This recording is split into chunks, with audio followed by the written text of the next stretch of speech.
वाहिगुरू जी का खालसा वाहिगुरू जी की फतेह। दो चार गल्लां करनियां सी। मेरे खिलाफ बड़ा प्रचार हो रहा, मेरे खिलाफ सारी साडा जिहड़ा संघर्षी लोग भी आ ते साडा आवाम आ ਉਹ ਇਹ प्रचार कर रहा भी देखो दीप ने ਇਹ अंदोलन खराब करता, दीप ने लोगों ਨੂੰ ਭੜਕਾਇਆ। ਪਹਿਲੀ ਗੱਲ ਤਾਂ ਆਪਾਂ ਕੱਲ ਰਾਤ ਤੋਂ ਜਿਹੜੀਆਂ ਘਟਨਾਵਾਂ ਵਾਪਰ ਰਹੀਆਂ ਸੀ, ਕੱਲ ਰਾਤ ਤੋਂ ਸੀਕੁਐਂਸ ਆਫ ਇਵੈਂਟ ਜੋ ਹੋ ਰਹੇ ਸੀ ਮੋਰਚੇ 'ਚ, ਉਹਨੂੰ ਸਮਝਦੇ ਆ। ਪਹਿਲਾਂ ਸਾਡੇ ਪੰਧੇਰ ਸਾਹਿਬ ਤੇ ਪੰਨੂ ਸਾਹਿਬ ਨੇ ਇਹ ਗੱਲ ਮੋਰਚੇ ਦੀ ਸਟੇਜ ਤੋਂ ਆਖੀ ਵੀ ਅਸੀਂ ਪੁਲਿਸ ਵਾਲੇ ਦਿੱਤੇ ਹੋਏ ਰੂਟ ਤੋਂ ਆਪਦਾ ਮਾਰਚ ਨਹੀਂ ਕੱਢਾਂਗੇ, ਰੋਸ ਮਾਰਚ ਨਹੀਂ ਕੱਢਾਂਗੇ, ਅਸੀਂ ਦਿੱਲੀ ਦੇ ਅੰਦਰ ਜਾਵਾਂਗੇ। ਹੁਣ ਉਸ ਤੋਂ ਬਾਅਦ ਸੰਯੁਕਤ ਕਿਸਾਨ ਮੋਰਚੇ 'ਚ ਇੱਕ ਆਮ ਸਹਿਮਤੀ ਹੋਈ, ਆਗੂਆਂ 'ਚ ਆਪਸੀ ਸਹਿਮਤੀ ਇਹ ਹੋਈ ਵੀ ਉਹਨਾਂ ਨੇ ਆਪਦਾ ਜੋ ਰੂਟ ਪਹਿਲਾਂ ਤੈਅ ਕੀਤਾ ਸੀ ਵੀ ਰਿੰਗ ਰੋਡ ਤੇ ਜਾਣਾ, ਉਹਨੂੰ ਚੇਂਜ ਕਰਕੇ ਪੁਲਿਸ ਵੱਲੋਂ ਦਿੱਤੇ ਹੋਏ ਰੂਟ ਤੇ ਸਹਿਮਤੀ ਜਤਾਈ। ਉਸ ਵੇਲੇ ਵੀ ਤੁਸੀਂ ਮੇਰੇ ਸਾਰੇ ਵੀਡੀਓ ਦੇਖ ਲਓ, ਉਹਦੇ 'ਚ ਇਹ ਗੱਲ ਕਹੀ ਗਈ ਆ ਵੀ ਇੱਕ ਸਾਂਝਾ ਫੈਸਲਾ ਲੈ ਲਓ, ਕਿਉਂਕਿ ਸੰਗਤ ਦਾ ਜਿਹੜਾ ਰੌਂ ਆ, ਸੰਗਤ 'ਚ ਜਿਹੜਾ ਇਸ ਟਾਈਮ ਸੰਗਤ ਦਾ ਫੈਸਲਾ ਕੁਝ ਹੋਰ ਆ, ਸੰਗਤ ਦੇ ਜਜ਼ਬਾਤ ਆ ਜਿਹੜੇ ਕੁਝ ਹੋਰ ਆ, ਪਰ ਜੋ ਸਾਡੇ ਆਗੂ ਸਾਹਿਬਾਨ ਤੈਅ ਕਰੀ ਪਏ ਆ ਉਹ ਕੁਝ ਹੋਰ ਆ।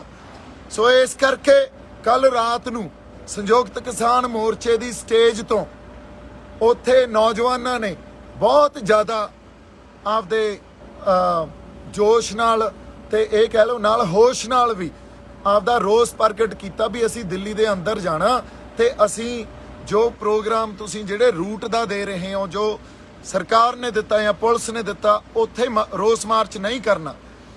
ਇਹ ਗੱਲ ਜਦੋਂ ਅਸੀਂ ਸਟੇਜ ਤੋਂ ਉਹ ਮੌਕਾ ਵੀ ਸੰਭਾਲਿਆ ਤੇ ਕਿਸਾਨ ਆਗੂਆਂ ਨਾਲ ਸ਼ੇਅਰ ਕੀਤੀ ਵੀ ਆਪਾਂ ਬੈਠ ਕੇ ਇੱਕ ਸਾਂਝਾ ਫੈਸਲਾ ਲਈਏ, ਤੇ ਇਸ ਗੱਲ ਨੂੰ ਇਗਨੋਰ ਕੀਤਾ ਗਿਆ। ਪਬਲਿਕ ਸੈਂਟੀਮੈਂਟ ਨੂੰ ਜਾਂ ਲੋਕਾਂ ਦੇ ਜੈਨੂਇਨ ਸੈਂਟੀਮੈਂਟ ਨੂੰ ਇਗਨੋਰ ਕੀਤਾ ਗਿਆ ਤੇ ਇਹ ਗੱਲ ਕਹੀ ਗਈ ਜੋ ਅਸੀਂ ਕਵਾਂਗੇ ਅਸੀਂ ਉਹੀ ਕਰਾਂਗੇ ਹੁਣ। ਸੋ ਔਰ ਸੰਗਤ ਨੂੰ ਵੀ ਉਹੀ ਕਰਨਾ ਪਊਗਾ।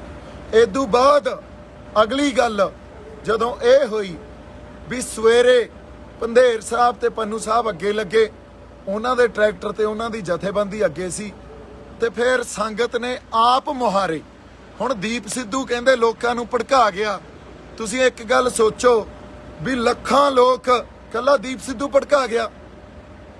ਦੀਪ ਸਿੱਧੂ ਉਸ ਵਹਿਣ 'ਚ ਜਿਹੜਾ ਆਪ ਮੁਹਾਰੇ ਸੰਗਤ ਚਾਰੇ ਪਾਸਿਓਂ ਲਾਲ ਕਿਲੇ ਵੱਲ ਨੂੰ ਸਿੱਧੀ ਹੋ ਗਈ, ਤਾਂ ਦੀਪ ਸਿੱਧੂ ਵੀ ਉਹਨਾਂ 'ਚ ਇੱਕ ਸੀ।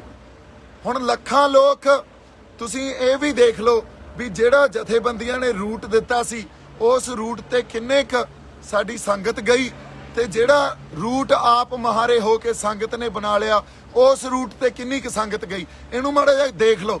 ਤੇ 4 ਮੋਰਚੇ ਤੋੜ ਕੇ 4 ਥਾਵਾਂ ਤੋਂ ਬੈਰੀਕੇਡਿੰਗ ਤੋੜ ਕੇ ਸੰਗਤ ਲਾਲ ਕਿਲੇ 'ਚ ਦਾਖਲ ਹੋਈ, ਲਾਲ ਕਿਲੇ 'ਚ ਪਹੁੰਚੀ। ਉੱਥੇ ਮੈਂ ਤਾਂ ਕੀ, ਉੱਥੇ ਜੋ ਸਾਡੀਆਂ ਰੂਹਾਂ ਸੀਗੀਆਂ ਉਹਨਾਂ 'ਚ ਜੋ ਇੱਕ ਵਹਿਣ ਸੀ ਉਹ ਸਾਰੇ ਉਸ ਵਹਿਣ 'ਚ ਬਹਿ ਗਏ, ਤੇ ਅਸੀਂ ਕੋਈ ਵੀ ਪੋਸਟ ਤੋਂ ਝੰਡਾ ਨਹੀਂ ਲਾਹਿਆ, ਆਪਦਾ ਝੰਡਾ ਜਾ ਕੇ ਨਿਸ਼ਾਨ ਸਾਹਿਬ ਤੇ ਕਿਸਾਨ ਮਜ਼ਦੂਰ ਏਕਤਾ ਦਾ ਜਿਹੜਾ ਝੰਡਾ ਉੱਥੇ ਜਾ ਕੇ ਚੜਾਇਆ।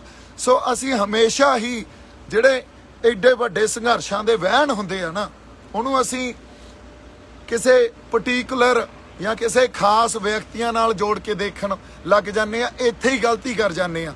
ਇਹ ਫਿਰ ਸਾਰੇ 5-10 ਲੱਖ ਲੋਕ 5 ਤੋਂ 10 ਲੱਖ ਲੋਕ, ਹੋ ਸਕਦਾ ਗਿਣਤੀ ਇਦੋਂ ਵੀ ਵੱਡੀ ਹੋਵੇ, ਉਹ ਸਾਰੇ ਹੀ ਕਲਪਰੇਟ ਹੋ ਗਏ, ਉਹ ਸਾਰੇ ਹੀ ਵਿਲਨ ਹੋ ਗਏ ਕਿ ਇਕੱਲਾ ਦੀਪ ਸਿੱਧੂ ਵਿਲਨ ਹੋ ਗਿਆ।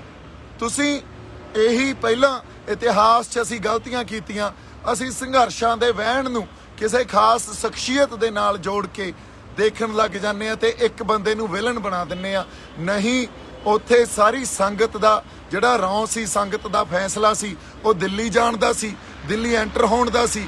ਜਦੋਂ ਅਸੀਂ ਦਿੱਲੀ ਐਂਟਰ ਹੋਏ ਉਦੋਂ ਬਾਅਦ ਫਿਰ ਜਿਉਂ-ਜਿਉਂ ਰਸਤਾ ਬਣਦਾ ਗਿਆ ਤਿਉਂ-ਤਿਉਂ ਉਧਰ ਨੂੰ ਵਧਦੇ ਗਏ। ਜਦੋਂ ਮੈਂ ਲਾਲ ਕਿਲੇ ਪਹੁੰਚਿਆ ਮੇਰੇ ਖਿਆਲ 'ਚ ਉੱਥੇ ਘੱਟੋ ਘੱਟ ਲੱਖ ਬੰਦੇ ਤੋਂ ਵੱਧ ਇਕੱਠ ਆਲਰੇਡੀ ਸੀਗਾ।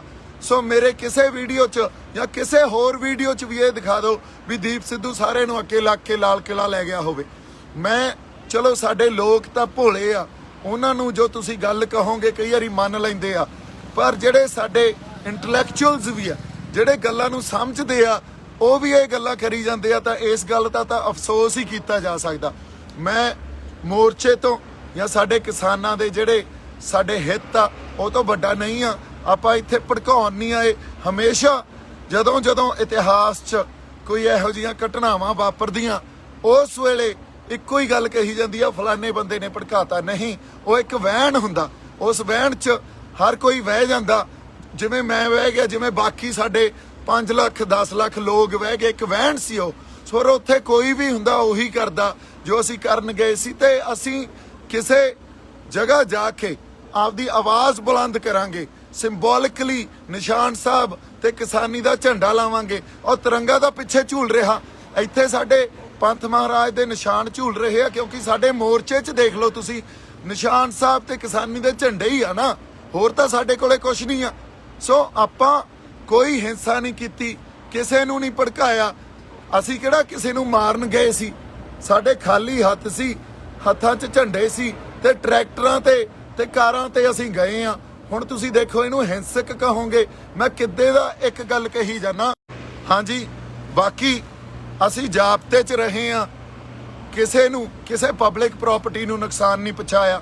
ਜੇ ਸਾਡੇ ਤੇ ਅੱਗੋਂ ਉਹਨਾਂ ਨੇ ਕੋਈ ਲਾਠੀ ਚਾਰਜ ਕੀਤਾ ਜਾਂ ਹਮਲਾ ਕੀਤਾ, ਉਹਦਾ ਮਾੜਾ ਮੋਟਾ ਕਿਸੇ ਨੇ ਜਵਾਬ ਦਿੱਤਾ, ਪਰ ਕੋਈ ਪਬਲਿਕ ਪ੍ਰਾਪਰਟੀ ਨੂੰ, ਕਿਸੇ ਪੁਲਿਸ ਫੋਰਸ ਨੂੰ ਅਸੀਂ ਨੁਕਸਾਨ ਨਹੀਂ ਪਹੁੰਚਾਇਆ। ਕਿਤੇ ਹੋਰ ਛੋਟੀ ਮੋਟੀ ਘਟਨਾ ਕੋਈ ਹੋ ਗਈ ਹੋਵੇ, ਆਪਸੀ ਬਹਿਸਬਾਜ਼ੀ ਹੋ ਗਈ ਹੋਵੇ, ਉਹਦੇ ਲਈ ਵੀ ਅਸੀਂ ਇਹ ਕਹਿੰਦੇ ਆ ਵੀ ਐਡੇ ਵੱਡੇ ਅੰਦੋਲਨ 'ਚ ਕਈ ਵਾਰੀ ਆਪਸੀ ਇਹ ਗੱਲ ਵਾਪਰ ਜਾਂਦੀ ਆ। ਪਰ ਓਵਰਆਲ ਤੁਸੀਂ ਦੇਖ ਲਓ, ਕੋਈ ਕਿਸੇ ਲੁੱਟ ਖਸੁੱਟ 'ਚ ਨਹੀਂ ਪਏ, ਕਿਸੇ ਪ੍ਰਾਪਰਟੀ ਨੂੰ, ਕਿਸੇ ਵਿਅਕਤੀ ਨੂੰ ਨੁਕਸਾਨ ਨਹੀਂ ਪਹੁੰਚਾਇਆ। ਉੱਥੇ ਜਾ ਕੇ ਅਸੀਂ ਸਿੰਬੋਲਿਕਲੀ ਇੱਕ ਆਪਦਾ ਰੋਸ ਦਰਜ ਕੀਤਾ। ਇੰਨੀ ਕੁ ਗੱਲ ਸੀ। ਇੱਥੇ ਕੋਈ ਭੜਕਾ ਕੇ ਨਹੀਂ ਲੈ ਕੇ ਗਿਆ। ਕੱਲਾ ਦੀਪ ਸਿੱਧੂ ਨਹੀਂ ਸੀ, ਉੱਥੇ ਲੱਖਾਂ ਲੋਕ ਸੀ। ਤੁਸੀਂ ਜੇ ਸੰਘਰਸ਼ਾਂ ਨੂੰ ਇੰਨੀ ਤੰਗ ਨਜ਼ਰੀ ਨਾਲ ਦੇਖਣ ਲੱਗ ਜਾਓਗੇ ਵੀ ਦੀਪ ਸਿੱਧੂ ਭੜਕਾ ਕੇ ਲੈ ਗਿਆ, ਤਾਂ ਮੈਨੂੰ ਲੱਗਦਾ ਫਿਰ ਇਹ ਸਾਡੇ ਲਈ ਕੋਈ ਬਾਹਲੀ ਵਧੀਆ ਗੱਲ ਨਹੀਂ ਆ। ਫਿਰ ਤਾਂ ਇਤਿਹਾਸ ਤੋਂ ਅਸੀਂ ਕੁਝ ਵੀ ਨਹੀਂ ਸਿੱਖਿਆ, ਅੱਜ ਤੱਕ ਇਤਿਹਾਸ ਤੋਂ ਕੁਝ ਵੀ ਨਹੀਂ ਸਿੱਖਿਆ। ਸੋ ਮੈਂ ਬੇਨਤੀ ਕਰਦਾ ਸਾਡੇ ਜਿਹੜੇ ਸਾਰੇ ਸੰਘਰਸ਼ੀ ਬੰਦੇ ਆ ਤੇ ਕਿਸਾਨ ਜਥੇਬੰਦੀਆਂ ਦੇ ਆਗੂਆਂ ਨੂੰ, ਹੁਣ ਖਾਸ ਕਰਕੇ, ਵੀ ਤੁਸੀਂ ਬੜਾ ਕੁਝ ਮੇਰੇ ਖਿਲਾਫ ਬੋਲ ਰਹੇ ਹੋ, ਤੁਸੀਂ ਬੜਾ ਕੁਝ ਇਹ ਪ੍ਰਚਾਰ ਕਰ ਰਹੇ ਹੋ ਵੀ ਦੀਪ ਸਿੱਧੂ ਗਦਾਰ ਆ, ਦੀਪ ਸਿੱਧੂ ਬੀਜੇਪੀ ਦਾ ਬੰਦਾ, ਦੀਪ ਸਿੱਧੂ RSS ਦਾ ਬੰਦਾ। ਇੱਕ ਗੱਲ ਸੋਚੋ, ਤੁਸੀਂ ਸੰਗਤ ਦੇ ਜਿਹੜੇ ਸੈਂਟੀਮੈਂਟ ਸੀ ਨਹੀਂ ਅੱਜ ਤੱਕ ਸਮਝੇ, ਤੇ ਤੁਸੀਂ ਵੀ ਉਹੀ ਗੱਲ ਕਰ ਰਹੇ ਹੋ ਜੋ ਸਰਕਾਰ ਗੱਲ ਕਰਦੀ ਆ ਵੀ ਇਹ ਸ਼ਰਾਰਤੀ ਅਨਸਰ ਆ, ਇਹਨਾਂ ਲੋਕਾਂ ਨੂੰ ਸ਼ਰਾਰਤੀ ਅਨਸਰ ਕਹਿ ਦੇਣਾ, ਇਹਨਾਂ ਨੂੰ ਅੱਤਵਾਦੀ ਕਹਿ ਦੇਣਾ। ਇੱਥੇ ਸਾਰੇ ਕਿਸਾਨ ਆ, ਸਾਰੇ ਆਪਦੇ ਇੱਕ ਜਾਬਤੇ 'ਚ ਰਹਿ ਕੇ ਪੀਸਫੁਲ ਰੋਸ ਜਤਾਉਣ ਗਏ ਸੀ। ਕੋਈ ਸ਼ਰਾਰਤੀ ਅਨਸਰ ਨਹੀਂ ਆ। ਇੱਕ ਬਹਾਓ ਹੁੰਦਾ ਅੰਦੋਲਨ ਦਾ, ਉਸ ਬਹਾਓ 'ਚ ਜਾ ਕੇ ਸੰਗਤ ਨੇ ਆਪ ਮੁਹਾਰੇ ਜੋ ਕੀਤਾ ਉਹ ਕੀਤਾ, ਕਿਉਂਕਿ ਸਾਡੀ ਲੀਡਰਸ਼ਿਪ ਜਿਵੇਂ ਸਰਕਾਰ ਨਹੀਂ ਸਮਝਦੀ, ਉਵੇਂ ਸਾਡੀ ਲੀਡਰਸ਼ਿਪ ਵੀ ਜਿਹੜੇ ਜੈਨੂਇਨ ਸੈਂਟੀਮੈਂਟਸ ਆ ਸੰਗਤ ਦੇ, ਉਹਨੂੰ ਨਹੀਂ ਸਮਝਦੀ। ਜੇ ਸਮਝਦੀ ਹੁੰਦੀ ਤਾਂ ਕੱਲ ਰਾਤ ਨੂੰ ਸਾਰਿਆਂ ਨਾਲ ਬੈਠ ਕੇ ਮੀਟਿੰਗ ਕਰਕੇ ਇੱਕ ਸਾਂਝਾ ਫੈਸਲਾ ਲਿਆ ਜਾਂਦਾ। ਮੇਰੀਆਂ ਕੱਲ ਤੱਕ ਦੀਆਂ ਪੋਸਟਾਂ ਦੇਖ ਲਓ, ਤੇ ਮੈਂ ਹੁਣ ਵੀ ਕਹਿ ਰਿਹਾ ਵੀ ਅਸੀਂ ਏਕੇ 'ਚ ਰਹੀਏ।